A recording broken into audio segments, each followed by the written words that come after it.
আসসালামু আলাইকুম ভিউয়ার্স, আশা করি আপনারা সবাই অনেক অনেক ভালো আছেন। তো আজকের ভিডিওটা আপনাদের জন্য খুবই গুরুত্বপূর্ণ। আপনারা যারা অনেকেই প্লে স্টোরে বিভিন্ন রকম অ্যাপস খুঁজে পান না বা যেই অ্যাপসগুলো প্লে স্টোরে নেই, আপনারা সেটা কীভাবে ডাউনলোড করতে হয় তা জানেন না, বা প্লে স্টোরে খুঁজে না পেলে আপনারা হতাশ হয়ে থাকেন। কিন্তু প্লে স্টোর ছাড়াও আপনাদের সেই অ্যাপসগুলো ডাউনলোড করা সম্ভব। যেমন ধরেন, আমি প্লে স্টোরে যাচ্ছি, প্লে স্টোরে এখানে লিখে সার্চ দিব যে স্ন্যাপটিউব একটা ভিডিও ডাউনলোডার অ্যাপস। তো স্ন্যাপটিউব আমি এখানে সার্চ দিলাম, কিন্তু এখানে স্ন্যাপটিউবের কোনো ভার্সন এইখানে শো করেনি, বা স্ন্যাপটিউবের কোনো নামও এখানে নেই। তার মানে স্ন্যাপটিউব অ্যাপসটা প্লে স্টোরে নেই। সো এখন আমি কি করব? তাহলে এখন আমি ফার্স্টে গুগল ক্রোমে চলে যাব। ক্রোমে আসার পরে দেখেন এখানে আমি লিখব আপ টু ডাউন।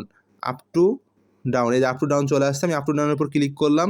এখানে আমার আপ টু ডাউনের একটা পেজ শো করছে। তো আপ টু ডাউনের যেই প্রথম যেই অপশনটা, আমি এখানে ক্লিক করব। এখানে ক্লিক করার পরে দেখেন এইখানে সম্পূর্ণ প্লে স্টোরের মতোই একটা পেজ শো করছে। আপনারা এখান থেকে যে কোনো অ্যাপস যা প্লে স্টোরে নেই সেগুলো এখান থেকে আপনারা ডাউনলোড করতে পারেন। সো এখানে দেখেন একটা সার্চ অপশন আছে। তো সার্চ অপশন আমি ক্লিক করলে পরে এখানে সার্চ বক্স আসছে। এখানে আমি লিখব স্ন্যাপটিউব স্ন্যাপটিউব লিখে সার্চ দিলে এই দেখেন স্ন্যাপটিউবের যে ফার্স্ট যে লেটেস্ট ভার্সনটা ইউটিউব ডাউনলোডার, এটা চলে আসছে। তো আমি এখানে ক্লিক করলাম। ক্লিক করার পরে দেখেন এখানে আসছে লেটেস্ট ভার্সন নামে একটা অপশন আছে। তো আপনি এখানেও ক্লিক করে দিবেন। এখানে ক্লিক করার পরে দেখেন সরাসরি ডাউনলোড অপশন আসছে। তো ডাউনলোডের উপর ক্লিক করলে আপনার ডাউনলোড হয়ে যাবে। এইভাবে আপনি যে কোনো অ্যাপস যে কোনোভাবে এখান থেকে ডাউনলোড করতে পারেন, যা কিনা প্লে স্টোরে নেই।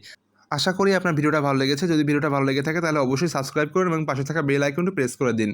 এবং থ্যাঙ্কস ফর ওয়াচিং।